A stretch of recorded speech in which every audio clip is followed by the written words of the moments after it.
June 6, 1944. A farmhouse outside Sainte-Mère-Église, France. Private Sarah Mitchell crouched behind a crumbling stone wall, her hands gripping a weapon that cost less than a new bicycle back home. The German Panzer Mark IV rumbled toward her position, its treads crushing the wildflowers that had somehow survived the invasion. She had never fired this weapon before. The training back in England had been rushed, barely 2 hours of instruction before they loaded onto the landing crafts. Now, with 38 pounds of metal tube resting on her shoulder, she represented something the German High Command had not anticipated.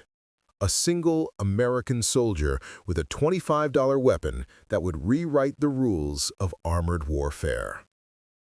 Before we jump back in, tell us where you're tuning in from.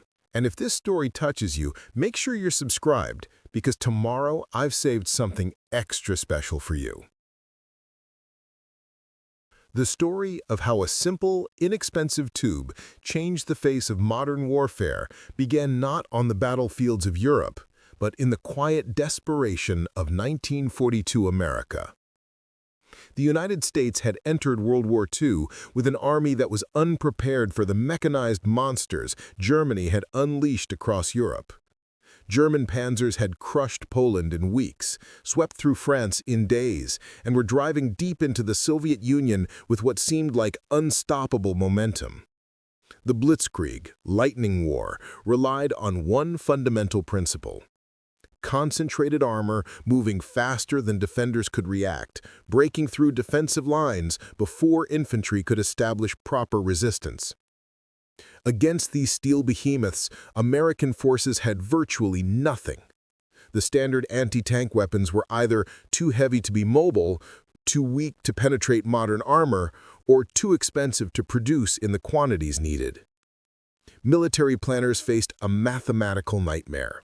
They needed a weapon that individual soldiers could carry, that could destroy the heaviest German tanks, that could be produced by the millions, and that wouldn't bankrupt a nation already straining under wartime production demands. The solution came from an unlikely source, not from West Point graduates or weapons manufacturers, but from a civilian physicist named Clarence Hickman, working at the National Defense Research Committee. Hickman had worked with Robert Goddard, the father of American rocketry, and understood the principles of shaped charges and rocket propulsion. In early 1942, he gathered a small team at a facility that would become legendary in weapons development. They had one mandate: create a portable anti-tank weapon that any soldier could operate, that could penetrate the armor of any German tank, and that could be produced quickly and cheaply enough to equip an entire army. The team included Edward O., a young Army lieutenant with a background in engineering, and Leslie Skinner, another rocket specialist.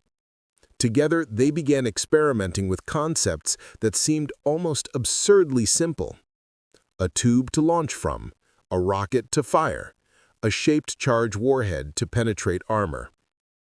The challenge was making it work reliably while keeping it light enough for infantry to carry and cheap enough to produce in mass production.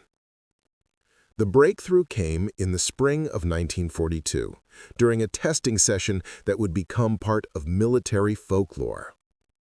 All had been working on the rocket motor design, trying to create a propulsion system that would give the projectile enough velocity to be accurate, while being safe enough that it wouldn't explode in the soldier's hands. He showed Hickman a prototype that used a simple steel tube as both the launching mechanism and the aiming device. Hickman looked at the design, then reportedly said something that changed everything. What if we make the tube disposable? What if, instead of creating an expensive reusable launcher, we made something so cheap that soldiers could throw it away after a few shots? The idea was revolutionary. Every other military weapon was designed to last, to be maintained, to be valued as expensive military hardware. But if they could create something cheap enough to be expendable, they could arm every soldier in the army without the massive expense of traditional anti-tank guns. The team went to work with renewed energy. They simplified the design relentlessly. The tube was made from ordinary steel tubing, the kind used in electrical conduits. The sights were basic iron sights, nothing fancy, just enough to aim at a target 50 to 100 yards away. The trigger mechanism was stripped down to the absolute minimum. Every component that wasn't essential was eliminated. By May 1942, they had a working prototype. The weapon consisted of a 5-foot tube that weighed 13 pounds empty, fired a rocket-propelled grenade with a shaped charge warhead that could penetrate up to 5 inches of armor plate, and cost approximately $25 to manufacture. For comparison, the German Panzerfaust, their equivalent weapon, cost more to produce and was single-use only. The American weapon could fire multiple rockets before being discarded. More importantly, it could be produced using existing industrial capacity without requiring specialized manufacturing equipment. General George Marshall, Army Chief of Staff, saw a demonstration in late May 1942 and immediately grasped the implications. He ordered the weapon into immediate production. The Ordnance Department designated it the M1 rocket launcher. But soldiers would give it a different name, one that would stick forever. During an early demonstration, an officer watching the weapon fire reportedly said it looked and sounded like the musical instrument used by comedian Bob Burns in his radio show, the Bazooka, a homemade horn that made ridiculous sounds. The name was perfect, and it stuck. Production began in June 1942 at a scale that reflected America's industrial might. Factories that had been making steel pipes and electrical conduits retooled to produce launcher tubes. Plants manufacturing fireworks adapted their processes to make rocket motors. Munitions factories began churning out the shaped charge warheads. By the end of 1942, over 5,000 bazookas had been produced. By the end of 1943, that number exceeded 100,000. By war's end, nearly 500,000 bazookas had been manufactured and distributed to American forces worldwide. The weapon's simplicity meant that training was equally straightforward. A soldier could learn to operate a bazooka in less than an hour. Loading was simple, aiming was intuitive, firing required squeezing a trigger and bracing for the backblast. The two-person team concept, a gunner and a loader, meant that soldiers worked together, one aiming and firing while the other loaded rockets and watched for threats. This teamwork would prove crucial in combat situations where seconds determined survival. The first combat use came during Operation Torch, the Allied invasion of North Africa in November 1942. American forces landing in Morocco and Algeria carried the new weapon, though German armor in that theater was limited and often older models. The real test would come in Tunisia in early 1943 when American forces first faced the Afrika Korps and its modern panzers in large-scale combat. The Battle of Kasserine Pass in February 1943 was a disaster for American forces. German armor under Field Marshal Erwin Rommel shattered the inexperienced American divisions, inflicting over 6,000 casualties and exposing critical weaknesses in American doctrine and equipment. But even in defeat, the bazooka proved its worth. Individual soldiers and small teams managed to knock out German tanks that would have otherwise been unstoppable. One corporal from Ohio, whose name was lost to history, knocked out 3 Panzer Mark IIIs in a single engagement, holding a critical road junction long enough for his unit to withdraw. These small victories, within larger defeats, taught American forces valuable lessons about how to employ their new weapon effectively. The Italian campaign, beginning in September 1943, provided different terrain and different challenges. The mountainous landscape of Italy favored defenders and made armor operations difficult. Here, the bazooka found a new role. Beyond destroying tanks, it proved devastatingly effective against bunkers, fortified positions, and buildings. The shaped charge warhead, designed to penetrate armor, could blast through stone walls and concrete emplacements. Infantry units used bazookas to support their advances, knocking up machine gun nests and defensive positions that would have required artillery support. The weapon's portability meant it could be carried up mountains and through terrain where heavier anti-tank guns could not go. This versatility made it indispensable to infantry commanders who came to rely on the bazooka as a universal problem solver. Enemy position too strong? Hit it with a bazooka. Tank blocking the road? Bazooka. Need to breach a wall? Bazooka. The weapon's psychological impact was equally important. German tankers, who had operated with relative impunity against lighter Allied anti-tank weapons, now faced a threat from individual infantrymen at close range. Preparing and narrating the story took us a lot of time, so if you are enjoying it, subscribe to our channel. It means a lot to us. Now back to the story. The German response to the bazooka revealed how seriously they took the threat. Intelligence reports from captured equipment and battlefield assessments in late 1943 showed German engineers studying the weapon's design. They found it brilliant in its simplicity and terrifying in its effectiveness. German tank designers began adding supplementary armor, called Schürzen, to their panzers. These were thin armor skirts hung around the hull and turret designed to detonate shaped charges prematurely before they reached the main armor. The addition of Schürzen reduced the bazooka's effectiveness at certain angles, but it also added weight and complexity to German tanks, reducing their mobility and reliability. More significantly, the fact that Germany felt compelled to modify its tank designs specifically to counter a $25 American weapon represented a strategic victory. Resources that could have gone into building more tanks or improving existing designs instead went into defensive modifications. The psychological effect on German armor doctrine was profound.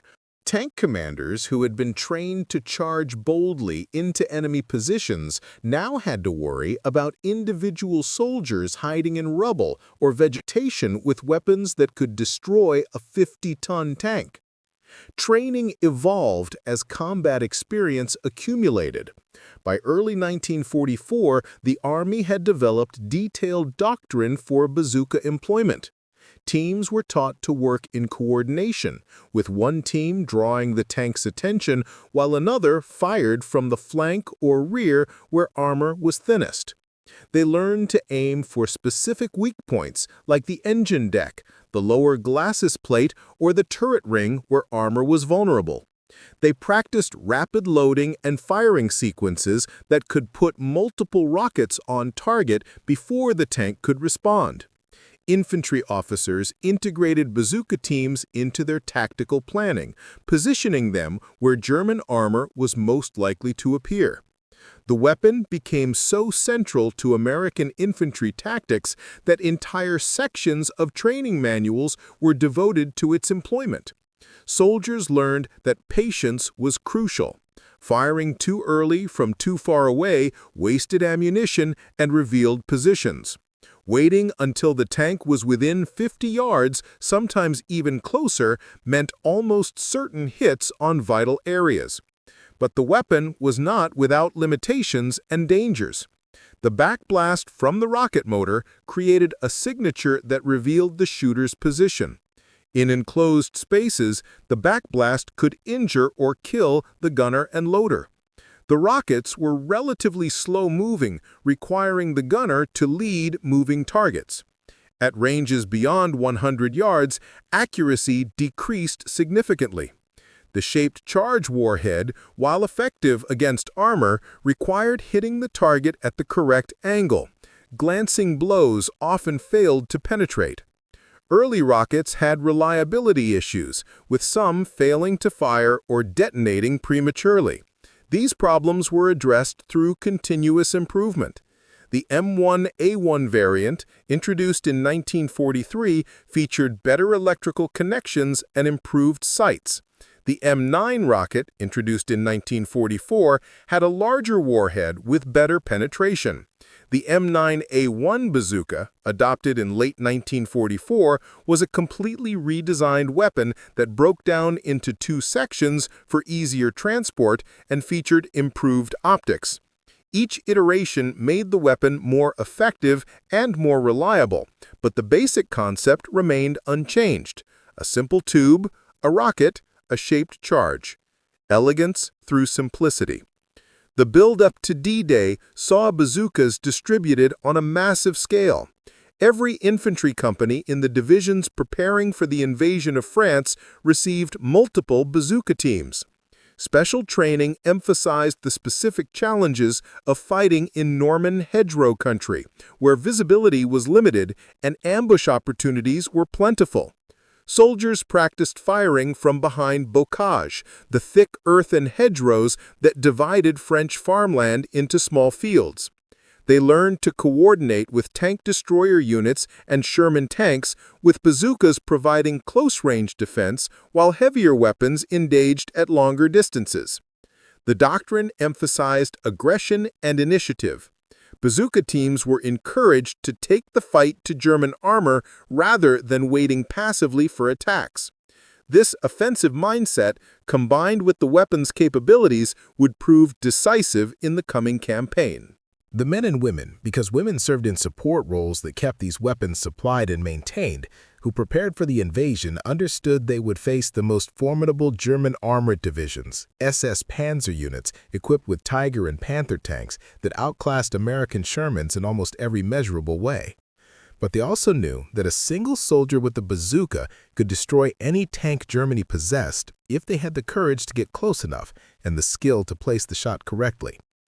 Sarah Mitchell had volunteered for bazooka training in England 3 weeks before D-Day. She was not supposed to be in a combat infantry unit. Women were officially restricted to support roles, but the chaos of the Normandy invasion had mixed units together in ways that defied regulations. Her company had taken heavy casualties in the landing, and when the call came for anyone who could operate a bazooka, she had stepped forward. The training officer, a grizzled sergeant from Tennessee, had looked at her skeptically but handed her the weapon anyway. Desperate times meant traditional barriers fell away. She learned quickly. The mechanics were simple enough. Load the rocket from behind, making sure the electrical contact was secure. Flip up the sights, estimate the range, aim slightly low because the rocket dropped over distance, squeeze the trigger, brace for the backblast. The sergeant made her practice loading and dry firing until she could do it blindfolded. Then he let her fire 2 live rockets at a wooden target shaped like a tank. Both hit center mass. He nodded approval and assigned her to a team with a loader named Danny, a kid from Nebraska who looked about 16 but claimed to be 19. Together, they had moved inland with their unit, advancing through the deadly hedgerow country where every field was a potential killing ground. Now, 6 days after the landing, they faced their first real test. The Panzer Mark IV had appeared without warning, rolling through a gap in the hedgerow that someone had blown with explosives. The tank's cannon had already destroyed 2 American vehicles, and its machine gun was raking the positions where Mitchell's company had taken cover. The company's anti-tank gun had been destroyed in an earlier engagement. Their supporting Sherman was somewhere behind them, cut off by German infantry. That left Mitchell and Danny crouched behind a stone wall with 4 rockets as the only thing standing between that tank and complete disaster for their unit. Danny loaded a rocket with shaking hands, his face pale with fear. Mitchell felt her own heart pounding, but training took over. She rested the tube on her shoulder, flipped up the rear sight, and tracked the tank as it advanced.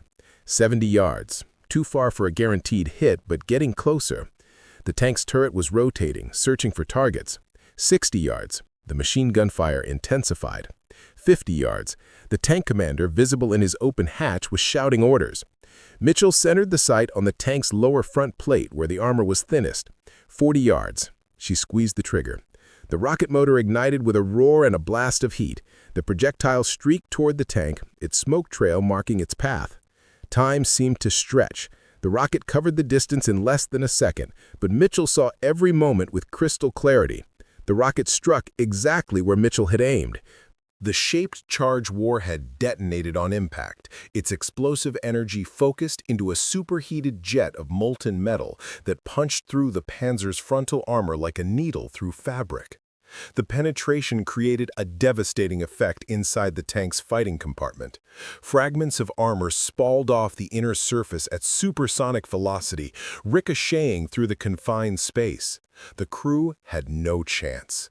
Secondary explosions followed as ammunition cooked off. Flames erupted from the hatches. The tank lurched to a stop, smoke pouring from every opening. Mitchell didn't wait to watch. She was already moving to a new position, Danny scrambling behind her with the remaining rockets. That single shot, from a weapon that cost less than a month's wages for a factory worker, had destroyed a machine that represented thousands of hours of German industrial capacity and months of crew training.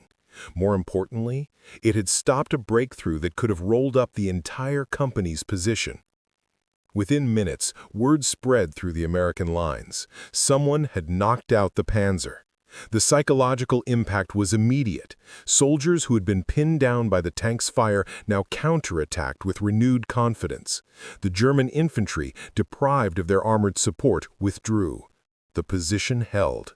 That engagement, multiplied across hundreds of similar encounters throughout Normandy, represented the beginning of the end for German armored doctrine.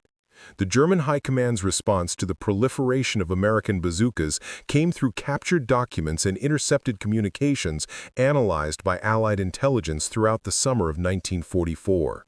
Field Marshal Gerd von Rundstedt, Commander-in-Chief West, filed reports describing the changing tactical situation. German armor could no longer operate with the freedom of movement that had characterized Blitzkrieg operations in earlier campaigns. Every hedgerow potentially concealed American soldiers with anti-tank weapons. Every village could be a killing ground. Panzer commanders who had been trained to exploit breakthroughs and drive deep into enemy rear areas now found themselves forced into cautious, methodical advances that negated their mobility advantages. The reports described a fundamental shift in the operational calculus. In Poland, France, and the early years of the Russian campaign, German armor had been able to concentrate at decisive points, punch through defensive lines, and race into the operational depth before defenders could establish new positions. Speed had been everything. But speed required accepting risks, bypassing strong points, leaving flanks exposed while driving toward strategic objectives. That doctrine worked when defenders lacked the means to seriously threaten tanks at close range. Now, with every American infantryman potentially armed with a weapon that could destroy any tank, those risks became unacceptable. General Heinz G. Guderian, one of the architects of Blitzkrieg doctrine and the Inspector General of Armored Troops, submitted an assessment in August 1944 that was captured when his headquarters was overrun during the Falaise Pocket collapse. The document, later studied extensively by military historians, represented a remarkable admission. Guderian wrote that the proliferation of man-portable anti-tank weapons among Allied infantry forces had fundamentally altered the relationship between armor and infantry. Previously, tanks had been able to dominate infantry in open terrain, with infantry requiring heavy anti-tank guns for effective defense. Those guns were relatively immobile and could be bypassed or suppressed. But weapons like the American bazooka transformed every soldier into a potential tank killer. More significantly, these weapons were most effective at close range, exactly where German doctrine called for tanks to operate when exploiting breakthroughs. The assessment concluded that armored operations now required far more infantry support, more artillery preparation, more careful reconnaissance, all of which slowed the tempo of operations and eliminated the speed that made Blitzkrieg possible. The fundamental premise that concentrated armor could move faster than defenders could react was no longer valid when defenders could equip every squad with weapons capable of destroying tanks. The Battle of Saint-Lô in July 1944 demonstrated these principles on a large scale. American forces, struggling to break out of the Normandy hedgerow country, faced determined German resistance anchored by armor. SS Panzer divisions counterattacked repeatedly, trying to throw the Americans back to the beaches. But the German attacks, while fierce, lacked the sustained momentum of earlier Blitzkrieg operations. American bazooka teams, positioned throughout the defensive zones, turned every German advance into a grinding attritional battle. Tank after tank fell to close-range rockets fired from concealed positions. German armor that managed to penetrate American lines found itself isolated, cut off from infantry support, vulnerable to being surrounded and destroyed piecemeal. The casualty reports told the story. German armored divisions lost tanks not primarily to American Shermans or tank destroyers, though those contributed, but to infantry anti-tank teams that picked off individual vehicles in the close terrain. One SS Panzer division, which began the battle with over 100 operational tanks, was reduced to fewer than 30 within 2 weeks. Many of those losses came from bazookas. The mathematical reality was brutal for German commanders. They could not sustain those loss rates. Tanks took months to build and could not be quickly replaced. Trained crews were equally irreplaceable. Every tank destroyed in Normandy was a tank that could not defend Germany when Allied forces crossed the Rhine. Operation Cobra, the American breakout offensive launched on July 25, 1944, succeeded partly because German armor had been worn down by attrition. When American forces finally broke through the German lines near Saint-Lô, the Germans lacked sufficient armored reserves to seal the breach. The panzers that might have mounted a decisive counterattack had been destroyed or disabled in the weeks of grinding combat. American infantry, advancing with their bazooka teams integrated into every tactical formation, could defeat German armored counterattacks at the company and battalion level without requiring heavy anti-tank support. This decentralization of anti-tank capability was revolutionary. This meant American forces could operate more aggressively, advancing without waiting for specialized anti-tank support to catch up. It meant they could hold positions against armor without relying on reinforcement. Most importantly, it meant German commanders could never be certain that any American position was vulnerable to armored assault. Sarah Mitchell's unit participated in the breakout, advancing rapidly through gaps torn in German lines by overwhelming artillery and air support. The landscape shifted from the claustrophobic hedgerow country to more open terrain as they drove east. The nature of combat changed with the terrain. Instead of short-range ambushes in confined spaces, engagements occurred at longer ranges across open fields. Mitchell found herself using her bazooka in new ways, engaging targets at 70, 80, even 100 yards, distances where accuracy became challenging. She learned to compensate for the rocket's drop over distance, aiming higher for longer shots. She learned to identify the vulnerable points on different German tanks. The Panther, with its sloped frontal armor, required side or rear shots. The Tiger, massively armored everywhere, demanded careful shot placement on the engine deck or turret ring. The older Mark IVs and assault guns could be penetrated frontally if the angle was right. Each encounter added to her experience, building an intuitive understanding of armor, ballistics, and tactics that no training manual could fully teach. Danny, her loader, became more confident as well. Their teamwork improved. They developed a rhythm, moving and firing with practiced efficiency. Other soldiers in the company began to look to them for leadership when armor appeared. Mitchell never sought that role, but combat has a way of elevating those who prove themselves under fire. The pursuit across France in August 1944 became a race. Allied forces drove towards Paris and the German border, while German units attempted to withdraw before being encircled. American mechanized columns, spearheaded by armor and supported by infantry in trucks and half-tracks, covered ground rapidly. Bazooka teams rode on vehicles, ready to dismount and engage when German rearguards made stands. The Germans fought series of delaying actions, using small armored units to slow American advances at key terrain features like river crossings and road junctions. These engagements, brief and violent, demonstrated the bazooka's value in mobile warfare. American infantry could rapidly deploy, engage German armor with rockets, and force the Germans to withdraw or be destroyed. The tempo of advance accelerated because American forces didn't need to wait for heavier weapons to come forward. The bazooka, carried by the infantry itself, provided immediate anti-armor capability wherever it was needed. This tactical flexibility translated into operational success.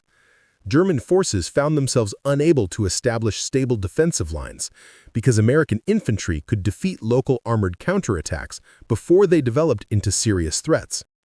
The Wehrmacht's traditional reliance on armored counterattacks to restore broken positions no longer worked against an enemy where every infantry unit possessed significant anti-tank capability.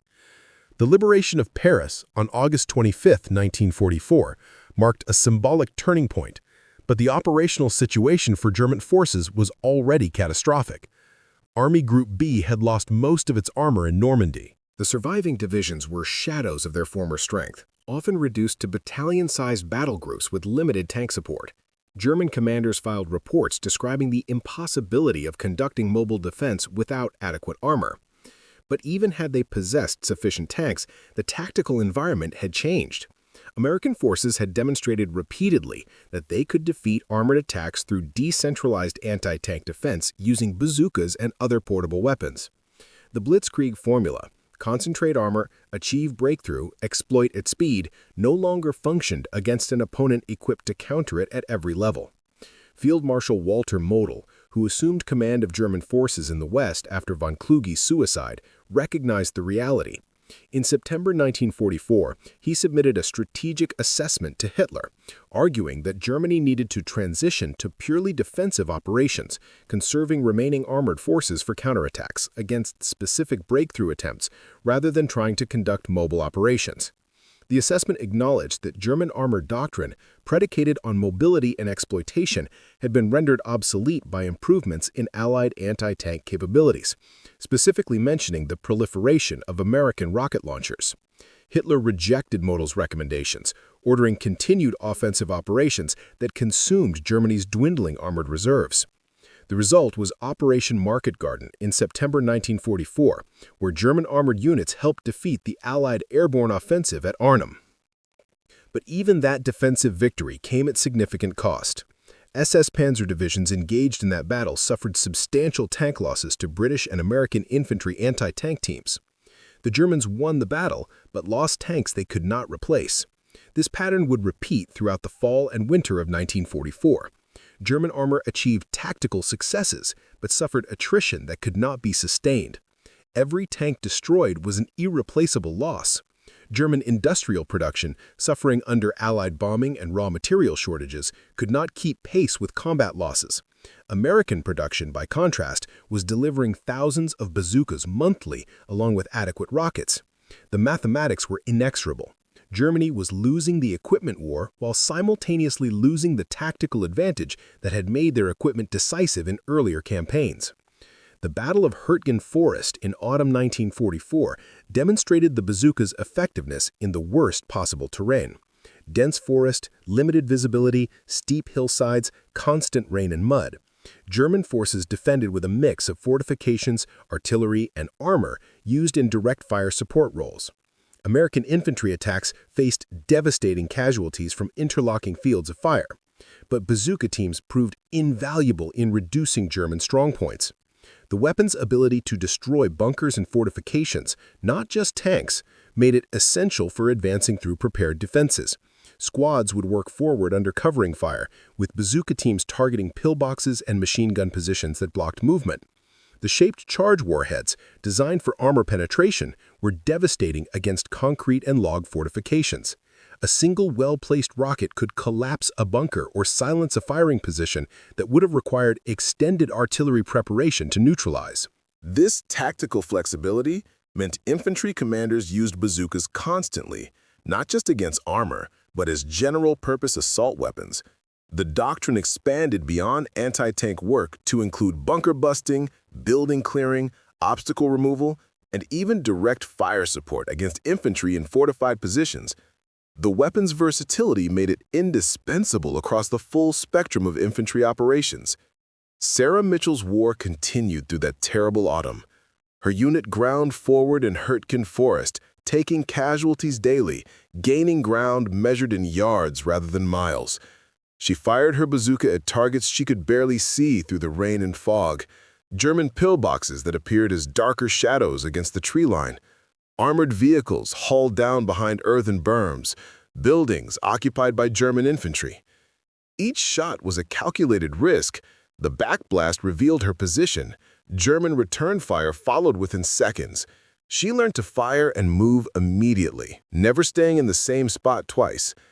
Danny learned the same lesson, though he took shrapnel in the shoulder during one engagement and was evacuated.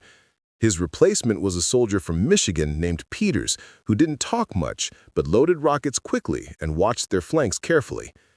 Together, they survived weeks of combat that killed or wounded most of their original company. Mitchell accumulated a reputation, the woman who could hit anything with a bazooka. Soldiers requested her team when assaults were planned. Officers consulted her about anti-tank deployment. She never wanted the attention, but she understood that competence in combat earned respect that transcended normal peacetime social barriers. The army needed soldiers who could fight effectively. Everything else became secondary to that fundamental requirement. By December 1944, Allied forces had reached Germany's western border along most of the front. The next phase would be breaking the Siegfried Line and crossing the Rhine. German forces had withdrawn to prepared positions, utilizing concrete fortifications that made the previous summer's hedgerow fighting look simple by comparison. American planners recognized that the coming battles would require enormous amounts of firepower to crack German defenses. Bazookas would be essential for reducing fortifications and supporting infantry assaults through the defensive belt. Production priorities reflected this assessment. Bazooka manufacturing increased to ensure adequate supplies for the anticipated defensive operations. New rocket designs with improved penetration entered production. Training emphasized bunker assault techniques and coordination with flamethrower teams and engineers. The doctrine evolved constantly, incorporating lessons from months of combat. But the fundamental concept remained unchanged. Infantry armed with bazookas could engage and destroy targets that previously required heavy weapon support. This decentralization of firepower gave American forces tactical flexibility that German forces, relying on centralized heavy weapons, could not match. But the American response, once initial shock passed, demonstrated how profoundly warfare had changed since 1940. Individual units, cut off and surrounded, held key towns and road junctions that the Germans needed to maintain their advance. Those isolated American forces stopped German armor not with tanks or anti-tank guns, which many of them lacked, but with bazookas. Small teams of soldiers armed with rocket launchers destroyed German tanks at close range, blocking roads, creating traffic jams, forcing German columns to deploy and fight rather than simply driving past resistance. The most famous example was Bastogne, where the 101st Airborne Division and attached units held the town despite being surrounded. Bazooka teams positioned around the perimeter engaged German armor attempting to break into the defensive position. The casualty reports from German armored units attacking Bastogne showed significant tank losses to infantry anti-tank fire. The defenders, supplied by air, never ran out of bazooka rockets. Each German attack cost tanks that could not be replaced. Eventually, the attack stopped not because the Germans lacked will, but because they lacked working tanks. The broader battle followed the same pattern. German armored spearheads, advancing rapidly at first, soon found themselves engaged in grinding attritional combat against American infantry equipped with effective anti-tank weapons. The tempo of advance slowed, then stopped, then reversed as American forces counterattacked. By January 1945, the Bulge had been eliminated and German forces pushed back to their starting positions. But the cost to Germany was catastrophic. The armored reserves committed to the offensive were largely destroyed. Hundreds of irreplaceable tanks had been lost. Thousands of trained crew members were dead, wounded, or captured. Germany would never mount another offensive operation. The Battle of the Bulge represented the final proof that Blitzkrieg was dead. Not because the concept was flawed, but because the conditions that made it possible no longer existed. Infantry could no longer be dominated by armor when every soldier carried weapons capable of destroying tanks. Mobility could not be exploited when every defensive position potentially harbored anti-tank teams. Speed could not compensate for vulnerability when threats existed at every level of organization. The $25 bazooka, multiplied across millions of American soldiers, had neutralized the tactical advantage that German armor had enjoyed since 1939. The weapon's simplicity, portability, and effectiveness represented a genuine revolution in military affairs, as significant as the introduction of machine guns or aircraft. Warfare would never return to the pre-bazooka paradigm where armor dominated infantry in open terrain.